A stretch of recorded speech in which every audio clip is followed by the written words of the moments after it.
সুপ্রিয় দর্শক, আসসালামু আলাইকুম ওয়া রাহমাতুল্লাহি ওয়া বারাকাতুহু। এই মুহূর্তে যে যেখান থেকে দেখছেন চ্যানেল 24, স্বাগত জানাচ্ছি আপনাদের প্রত্যেককেই। আমি খালিদ সাইফুল্লাহ বকশী। শুরু করছি আপনাদের জন্য মাসব্যাপী বিশেষ আয়োজন আকিজ পাইপের সৌজন্যে জীবন বিধান। এই আয়োজনে আজ আমরা কথা বলবো ইসলাম কেমন দেশ শাসক বা দেশের প্রধান চায়। এ বিষয়ে কথা বলবার জন্য আমাদের সাথে যুক্ত হয়েছেন বিশিষ্ট আলেম দ্বীন, ইসলামিক স্কলার প্রফেসর মাওলানা মুখতার আহমেদ। স্বাগত আপনাকে। আসসালামু আলাইকুম রাহমাতুল্লাহ। ওয়ালাইকুম আসসালাম রাহমাতুল্লাহি ওয়া বারাকাতুহু। আমরা বারবার বদলাই, অনেক আশা নিয়ে, প্রত্যাশা নিয়ে। এবার বুঝি অনেক ভালো হবে, সেই চিরশান্তির সমৃদ্ধির এক চমৎকার বাংলাদেশ হবে। আবার আমরা জাতিতে মুসলিম বা ইসলাম ধর্ম অনুসরণ করি। প্রশ্ন হলো, ইসলাম আমরা চাই যা, ইসলামও তো তাই বোধহয় চায়। সব মিলিয়ে যদি বলতেন। দেখুন, খুবই একটি চমৎকার বিষয় এবং আই লাভ দিস সাবজেক্ট। কেন? প্রশ্ন হচ্ছে যে একজন যদি রাষ্ট্রপ্রধান যদি ভালো হয়, তাইলে ওই গোটা অঞ্চলকে আল্লাহ তাআলা বারাকা দিয়ে পূর্ণ করে দেন। আলহামদুলিল্লাহ। হাদিসে দেখুন বারবার এসে কিয়ামতের দিন যাদেরকে আল্লাহ তাআলা তার আরশের নিচে ছায়া দেবেন, যেদিন কারো ছায়া থাকবে না। এক নম্বরে কি জানেন? ইমামুন আদিলুন, একজন ন্যায়পরায়ণ শাসক। ন্যায়পরায়ণ শাসকের এত মর্যাদা। আল্লাহ কিন্তু বলেন নাই যে সেখানে অনেক বড় আল্লাহর ওলি, অনেক বড় আলেম, অনেক বড় কারি ইত্যাদি বলেন নাই। বলছেন একজন ন্যায়পরায়ণ শাসক। এবং যাদের দোয়া সবার আগে কবুল হয় তিনি কে? এক নম্বরে ন্যায়পরায়ণ। বলেন নাই পিতা, বলেন নাই মাতা, বলেন নাই আল্লাহর ওলি, বলেন নাই আলেম। আল্লাহ রাসূল বলেছেন এক নম্বর হচ্ছে ইমামুন আদিলুন, একজন ন্যায়পরায়ণ শাসকের দোয়া আল্লাহ তাআলা কবুল করেন নেন। ন্যায়পরায়ণ শাসকের কারণে ওই গোটা এলাকা আল্লাহ তাআলা বরকত দিয়ে পূর্ণ করে দেন। দুইজন ওমরের কথা একবার চিন্তা করে দেখেন তো। একজন ওমরের সময় গোটা তখনকার অর্ধ পৃথিবী মুসলমানদের অধীনে চলে আসে এবং সর্বত্র কি শান্তি প্রশান্তি বিরাজ করছিল। ওমর রাদিয়াল্লাহু তাআলা যখন তিনি জেরুজালেম যখন বিজয় হয়, ওমর রাদিয়াল্লাহু তাআলাকে জেরুজালেমের ইহুদি এবং খ্রিস্টানরা বলল, আমিরুল মুমিনিন নিজে না আসলে আমরা আত্মসমর্পণ করব, প্রয়োজনে সব মারা যাব। লোকেরা তার কাছে সংবাদ পৌঁছলে তিনি সবাইকে ডাকলেন, কি করব? অনেকে বলে না আপনার যাওয়া ঠিক হবে না, ওদের ডিমান্ডে আপনি যাবেন নাকি? আলী বলে না আপনার যেতে হবে। তারা চেয়েছে এটা ইসলামের সৌন্দর্য আপনি প্রকাশ করবেন। তিনি তার ভৃত্যকে কাজের লোকের সাথে নিয়ে গেলেন এবং আমরা ইতিহাস জানি যে একবার তার ভৃত্যকে কৃতদাসকে তিনি তার ঘোড়ার উপরে উঠান, একবার তিনি উঠেন। এরকম সর্বশেষ যখন পালাক্রমে তার ভৃত্য ছিল ওটের উপর আর তিনি ছিলেন ওটা লাগাম ধরে তিনি টানছিলেন। ওরা তো মেসেজ নিলাম এরকম অনেক দর্শকরা বলে থাকেন, আচ্ছা আপনারা এই কথায় কথায় 1400 বছরের পুরনো সব কথাগুলো আপনারা কেন নিয়ে এসেন আজকের এই গ্লোবাল ভিলেজ, এই যে এত আধুনিক পৃথিবীতে এগুলি কেন বলেন? আমি এই মুহূর্তে ভাবছিলাম ওনার কথা শুনে, সেই মরুর উমরের কথা পৃথিবীর কয়েকশো কোটি লোক বলে, কিন্তু কিছুদিন আগে যারা অনেক টাকা পয়সা নিয়ে চলে গেলেন তাদের কথা কয়জন বলবে শুনি? না, আসলে এটা খুবই দুর্ভাগ্য। এবং দেখেন ওমর রাদিয়াল্লাহু কথা কেন বলি, পৃথিবীর মাইকেল এইচ হার্ট যখন তার বই লিখেছে দ্য মোস্ট ইনফ্লুয়েন্সিয়াল 100 ম্যান, তিনি কিন্তু ওমরের নাম ওইখানে উল্লেখ করেছেন। সুবহানাল্লাহ, সেই 1500 বছর আগের ওমর কথা আমরা বলছি। ওমরের ওইখানে যাওয়ার পর তারা কিন্তু দৌড়ে গেল ইয়ের কাছে, ওই যে ভৃত্যের কাছে, কারণ সাধারণত ভৃত্যই তো ওইখানে থাকবে। আমরা যখন রাষ্ট্রপ্রধানকে দেখি তার চারপাশে কী পরিমাণ লোক থাকে, cordon of guard of honour দিয়ে নিয়ে যায়। তারা ওইখানে দৌড়ে গেলে কিন্তু মুসলমানরা তো তাকে চেনে, মুসলমানরা দৌড়ে যাচ্ছেন ওমরের কাছে। তারা বলে আমি কোথায় যাচ্ছি, এরা কোথায় যাচ্ছে, উনিই তো আমিরুল মুমিনিন। বলো কি, আমিরুল মুমিনের লাগাম টানছে, শান শওকত থাকবে তার, আর উনি এখানে বৃত্ত কাজ ইয়ের উপরে, ওটের উপরে। তিনি বলেন এইটাই আমাদের দিন বলে যে কোনো ডিসক্রিমিনেশন নাই, কোনো এক্সট্রা প্রিভিলেজ নেবে না। তারা বললো যে এইরকম যদি তোমাদের দিন হয় তাহলে তো আমরা এই দিনই গ্রহণ করতে চাই। হাজার হাজার মানুষ তারা মুহূর্তের মধ্যে ইসলাম গ্রহণ করেছে। এরকম একজন মানুষ হলে কি হয়, এমন একজন মানুষ হলে কেমন হয় বলেন? যখন ওমর ইবনে আব্দুল আজিজ যখন ইন্তেকাল করেন, ইবনে শিহাব জুহরি, তিনি বিখ্যাত মুহাদ্দিস, উনি বলেন যে আমি সকালবেলা বাসা থেকে বের হয়ে দেখলাম যে গাছের পাতা নড়ে না, পাখিগুলো কোনো কলরব নাই, মনে হচ্ছে সব নিস্তব্ধ। আমি বললাম বড় কিছু ঘটে গেছে পৃথিবীতে। সংবাদ নিয়ে দেখলাম ওমর ইবনে আব্দুল আজিজ মারা গেছে। সব স্তব্ধ হয়ে গেছে। চিন্তা করা যায় একজন মানুষের জন্য সব স্তব্ধ হয়ে যায়। আর আমাদের দেশে কত বড় নেতা গেলে মিষ্টি খায়, তাই না? মানুষ সেলিব্রেট করে যে যাক বাঁচলাম। একজন ভালো মানুষ বলা হয়, এটা গল্পের আকারে বলা হয় যে ওমর ইবনুল খাত্তাব যখন তিনি শাসন পরিচালনা করছিলেন, একই জায়গায় বাঘ এবং ছাগল এরা পানি খাচ্ছিল একই জায়গায় নদীতে। তো কেউ একজন বলছে যে সুবহানাল্লাহ, বাঘ এবং ছাগল একসাথে পানি খেয়েছে, এটা জীবনে প্রথম দেখলাম। বাঘ তো ছাগলের খেয়ে ফেলার কথা। তখন সেখানে নাকি বাঘ বলেছে যে তুমি কি জানো না এখন কার শাসন চলে? এখন ওমরের শাসন চলে। এই সময় কেউ কারোর উপর জুলুম করতে পারে না।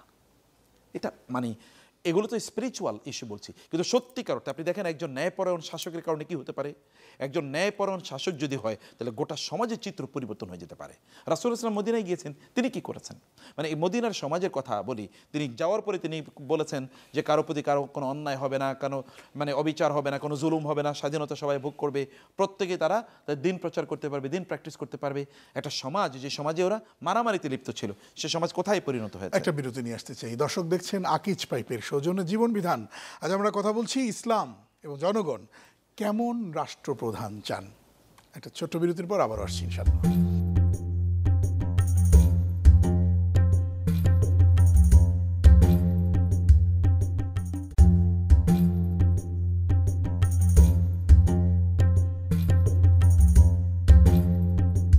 স্বাগত আরও একবার, সাথে ছিলেন অসংখ্য ধন্যবাদ। দেখছেন জীবন বিধান আকিজ পাইপের সৌজন্যে কথা বলছি ইসলাম কেমন রাষ্ট্রপ্রধান চায়।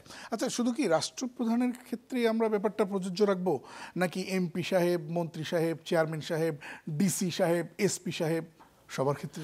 না, রাষ্ট্রপ্রধানের কথা আমরা বেশি কেন বলছি, কারণ রাষ্ট্রপ্রধান তো সবচেয়ে বড় আদর্শের অধিকারী হতে হবে। রাষ্ট্রপ্রধান যদি খারাপ হয়, আমাদের দেশের কথাই বলেন, আমরা কিছু খারাপ রাষ্ট্রপ্রধান পেয়েছি, তার অধীনস্থে যারা ছিল তারা কি হয়েছে, আমরা কিন্তু শুনেছি যে তার পিওনে কিন্তু 650 কোটি টাকার মালিক, আমরা এরকম দেখেছি না?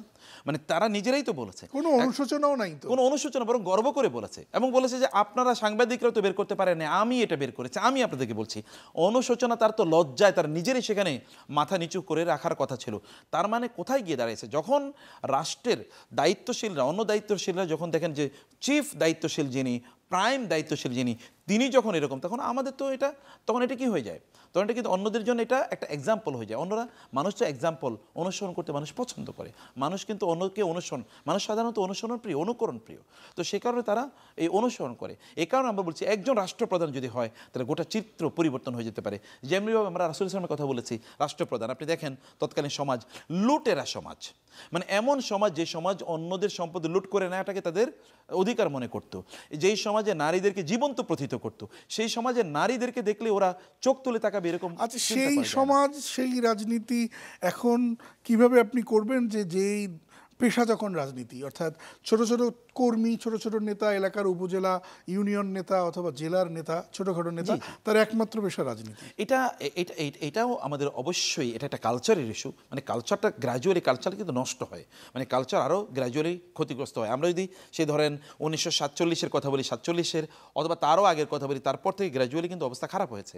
তো ফলে আমাদেরকে কাউকে না কাউকে একটা ব্রেক থ্রো করতে হবে, এবং আমরা আশা করি যে আমাদের এখনকার যারা রাষ্ট্র পরিচালনার দায়িত্ব নিয়েছেন এরকম একটা ব্রেক থ্রো হয়তো বা তারা করবেন, তারা হয়তো বা দেখাবেন যে দেখো আমরা কোনো দুর্নীতির মধ্যে নাই, তোমরা আমাদেরকে clean.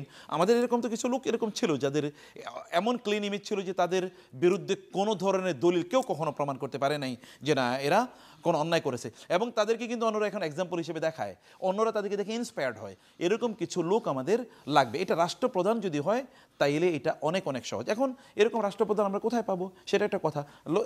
Let us dream hour, মানে make our own children to become the রাষ্ট্রপ্রধান অফ আওয়ার কান্ট্রি, যারা এরকম দিনদার হবে। আমরা কেন এর স্বপ্ন দেখি না যে আমাদের 2-4 জনকে আমরা এরকম বানাই, 1 নম্বর কথা। 2 নম্বর, পেশা যদি তাদের এটা হয় তাহলে তো এই সমস্যা হবেই, কারণ আমরা বলেছি criminalisation of politics, politicisation of criminals, মানে ক্রিমিনালদেরকে আমরা রাজনীতিবিদ বানিয়েছি আর রাজনীতিবিদরা ক্রিমিনাল হয়ে গেছে। এই দুইটাই তো এখানে আমাদের মৌলিক প্রবলেম। এই জায়গা থেকে বের হওয়ার জন্য কিছু ভালো মানুষকে এখানে দায়িত্ব নিতে হবে। আমি ভালো মানুষ, যেমন আমরা বলেছি যারা সত্যি করতে নৈতিকতা সম্পন্ন, এটাকে কেউ এটাকে চ্যালেঞ্জ হিসেবে গ্রহণ করুক যে না আমি এই জায়গায়। জনগণের দায় আছে কিনা, আপনি ভালো লোক দাঁড় করিয়ে দেন, ভালো লোক দাঁড় করিয়ে দেন, সে জিতবে না। জনগণের দায় আছে, জনগণ ভালো মানুষ চায় কিনা। জনগণের এই কারণে একটা হাদিস এসে কামা তাকুনু ইউআল্লাহ আলাইকুম, তোমরা যেমন তোমাদের রাষ্ট্রপ্রধান এরকম হবে, তোমরা যেমন। তার মানে আমাদের চরিত্রের রিফ্লেকশন কিন্তু আমাদের রাষ্ট্রপ্রধানের মাঝে আছে। এবং আমাদের সত্যিকার থেকে সমাজে এরকম নাই। আপনি একজন সাধারণ ব্যবসায়ী, একেবারে মুদি দোকানদার, অথবা যেমন যারা ধরুন আমরা ফুটপাতে যারা ব্যবসা করে, যদি দেখে যে আপনি কোনোভাবে একটু সাধারণ মানুষ, আপনার কাছে সে তিন গুণ দাম নেওয়ার চেষ্টা করবে। একজন রিক্সা ড্রাইভার, তারও গাড়িতে যদি আপনি উঠেন, সে যদি মনে করে যে আপনি বিদেশ থেকে এসেছেন, অনেক টাকা পয়সা নিয়ে এসেছেন, অথবা অনেক টাকা পয়সা আছে, আপনি এলাকা চেনেন না, তাহলে আপনি ঘুরিয়ে ফিরিয়ে আপনার কাছ থেকে টাকা অনেক বেশি নেওয়ার চেষ্টা করবে। তাহলে রন্ধ্রে রন্ধ্রে ঢুকে গিয়েছে কোথায়? আমরা মানুষ খারাপ, এ কারণে আমাদের যারা রাষ্ট্রপ্রধান তারাও খারাপ হয়েছে, অথবা রাষ্ট্রপ্রধানরা খারাপ হওয়ার কারণে একেবারে নিচ পর্যন্ত। এটা হয় মানে টপ টু বটম, মানে আপসাইড ডাউন অথবা কি ডাউন সাইড আপ, মানে নিচ থেকে উপরে উঠেছে অথবা উপর থেকে নিচে গিয়েছে।